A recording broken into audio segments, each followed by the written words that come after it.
जय भीम साथियों आज हम जो बात करेंगे वो प्रधानमंत्री मोदी जी ने जो बुंदेलखंड एक्सप्रेसवे यूपी में के उद्घाटन के समय जो भाषण दिया था कि इस देश में रेवड़ी कल्चर को बहुत बढ़ावा दिया जा रहा है, उसे बंद करना चाहिए, उस पर बात करेंगे।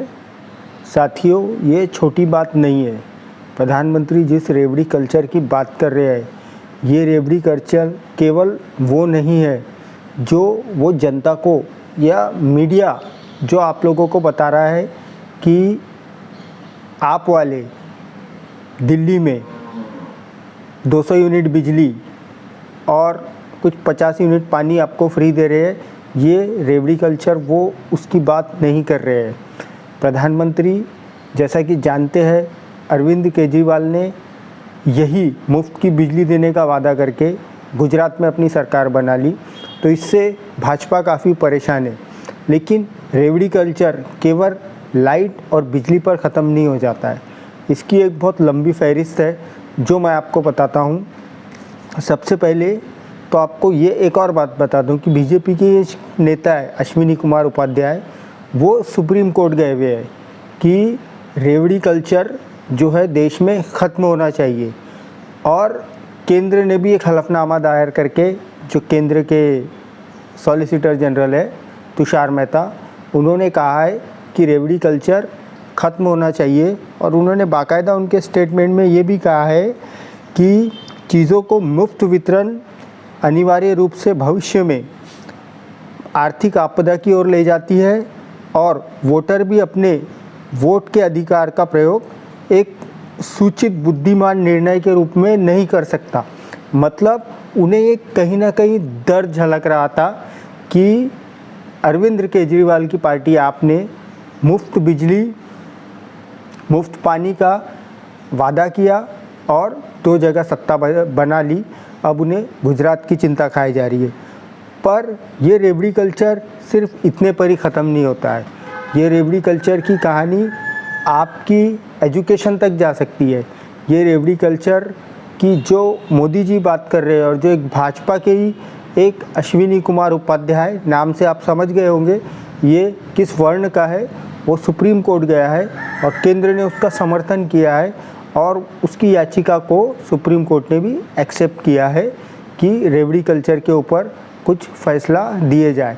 तो ये फैसला सिर्फ इलेक्ट्रिसिटी बिल और बिजली बिल और पानी बिल तक का ही संबंधित नहीं है, ये कल के आपके जो एजुकेशन की स्कॉलरशिप है उस पर आने वाला है। वो मैं आपको थोड़ा समझाना चाहता हूँ। सबसे पहले जो सार्वजनिक वितरण प्रणाली जिसे हम कहते हैं पीडीएस, ज़्यादातर राज्यों में मुफ्त में राशन मिलता है। कहीं मुफ्त में मिलता है, कहीं बहुत कम कीमत में 2 रुपये 3 रुपये किलो से गेहूँ और चावल मिलता है। और हमने कोविड के काल में देखा कि केंद्र ने खुद ही सारे राज्यों को कहा था कि आप मुफ्त में दीजिए करके। फिर वो ख़त्म होने के बाद भी यूपी ने, योगी आदित्यनाथ ने, जो कि यूपी में चुनाव था, तो उन्होंने स्पेशली मुफ्त राशन योजना चलाई और अपने हर भाषणों में, अपने हर प्रचार रैलियों में बताया कि हम आपको मुफ्त राशन खिलाते हैं। इतना ही नहीं, मोदी जी ने एक रैली में तो यहाँ तक कहा है कि एक बाई का वीडियो आया है, उसने कहा है मैं आपके साथ कैसा धोखा कर सकती हूँ, मैंने आपका नमक खाया है। तो साथियों खास सही बात तो ये है कि उन्होंने नमक किसी को दिया ही नहीं है। गेहूँ, चावल और चना दाल या चने दिए हैं उन्होंने, और कहीं कहीं पे तेल और शक्कर दी गई है, हर जगह नहीं। अब इसकी शुरुआत होती कैसे है? ये जो रेवड़ी कल्चर है, जिसे हम रेवड़ी कल्चर कहते हैं, या मुफ्त सार्वजनिक वितरण प्रणाली है, इसकी सबसे पहली शुरुआत होती है 1956 में तमिलनाडु से। ये शुरू किया था के कामराज ने और उनके द्वारा ये योजना 1956 से 1957 तक चलाई गई। इस योजना के तहत जो प्राथमिक स्कूलों के बच्चे थे उन्हें मुफ्त में दोपहर का भोजन दिया गया। देश में पहली शुरुआत तमिलनाडु से हुई। वही तमिलनाडु से हुई है जहाँ पे ईवी रामास्वामी नायकर के विचारों का प्रभाव, सामाजिक विचारों का प्रभाव सबसे ज़्यादा है। उसके बाद ये 1 साल चली और वहाँ बंद हो गई। वापस से उसे 1982 में टी रामचंद्रन ने दोपहर का भोजन जो 1 से 3 वर्ष के आंगनवाड़ियों में पढ़ने वाले हैं उन सभी बच्चों को के लिए रखा, और 3 से फिर 5 साल से 2-3 वर्ष से लेके तो 5 वर्ष के लिए जितने ग्रामीण इलाकों के स्कूल थे वहाँ पे सभी बच्चों को मिड डे मील दिया गया। इसको देने से फ़ायदा ये हुआ साथियों कि स्कूलों में बच्चों की संख्या बढ़ी है ग्रामीण इलाकों में दोपहर का मुफ्त भोजन देने से।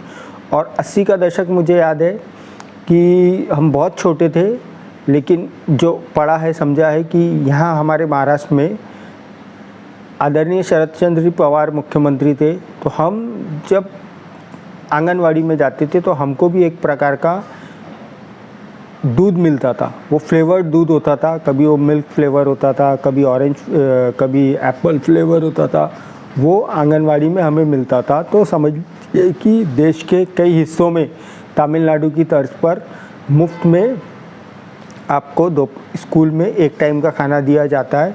और आज जबकि आप जानते हैं ज़्यादातर देश के हिस्सों में दोपहर में मुफ्त का बच्चों को खिचड़ी दी जाती है, और उसका एक फ़ायदा ये हुआ है कि गरीब बच्चों की स्कूल में संख्या बढ़ी है।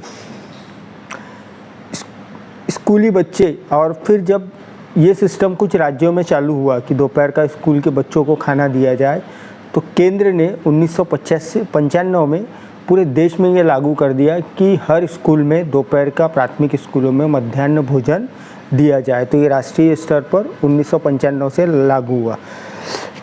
2006 में उसके बाद जब लालू जी की सरकार थी तो उन्होंने जो 10वीं पास कर लेती है लड़कियां उनको साइकिल बांटी। ये भी एक रेवड़ी कल्चर का ही हिस्सा है कि साइकिल दी ताकि वो कॉलेज आसानी से जा सके। और उसका विरोध विपक्षी दलों ने कही है, मनुवादियों ने खूब ज़्यादा किया कि ये जो लड़कियां 10वीं पास कर रही है उन्हें ये साइकिल दे रहे हैं, 2 साल बाद वो बालिग हो जाती है, मतलब 18 साल की हो जाती है, तो ये आरजेडी को ही वोट देंगी करके विरोध किया। पर लालू जी उन विरोध के सामने नहीं झुके और उन्होंने जो लड़कियां 10वीं पास करती थी उसे साइकिल पहली बार 2006 में दिया, जिससे लड़कियों का स्कूल में एडमिशन लेने का प्रतिशत 32% बढ़ा है साथियों बिहार में। फिर उसके बाद शुरू हुआ स्कॉलरशिप। जैसा कि हम जानते हैं स्कॉलरशिप SC/ST के बच्चों को कंपलसरीली मिलता है जिनके पास कास्ट सर्टिफिकेट होता है, वैलिडिटी सर्टिफिकेट होता है, और OBC को भी मिलता है जिनके पास कास्ट और वैलिडिटी होता है। इससे उन्हें एजुकेशन में बहुत बड़ा फ़ायदा होता है। लेकिन इसे भी उस याचिका में रेवड़ी कल्चर के रूप में माना गया है। साथियों ये रेवड़ी कल्चर नहीं है।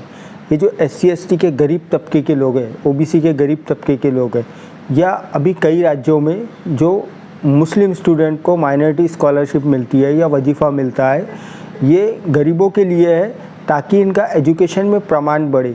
लेकिन रेवड़ी कल्चर शुरू करके बिजली और पानी से ये पहुंचाया जा रहा है आपकी एजुकेशन की पॉलिसी तक, और मामला चले गया है कोर्ट तक।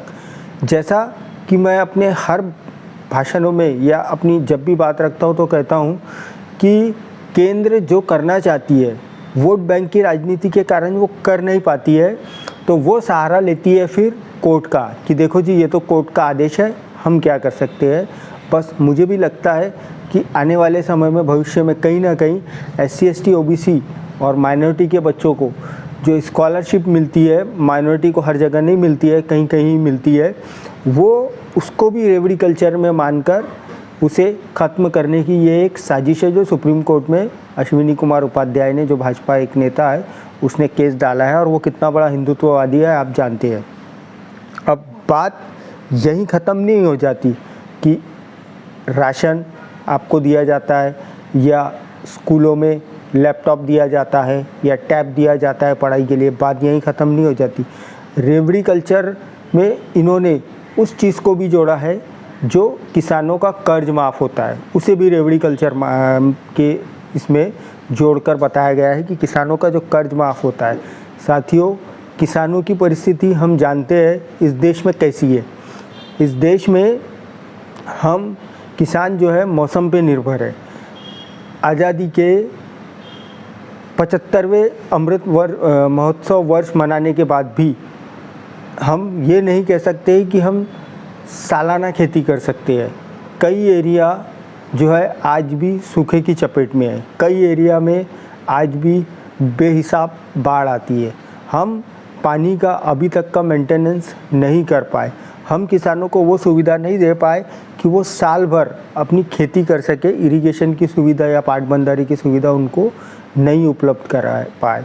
इसीलिए समय समय पर सरकारें जो है सबसे शुरुआत में जो है उनके लोन माफ़ करने का काम मनमोहन सिंह जी की सरकार में हुआ था, और उस समय वित्त मंत्री पी चिदम्बरम थे और कृषि मंत्री माननीय शरद पवार थे।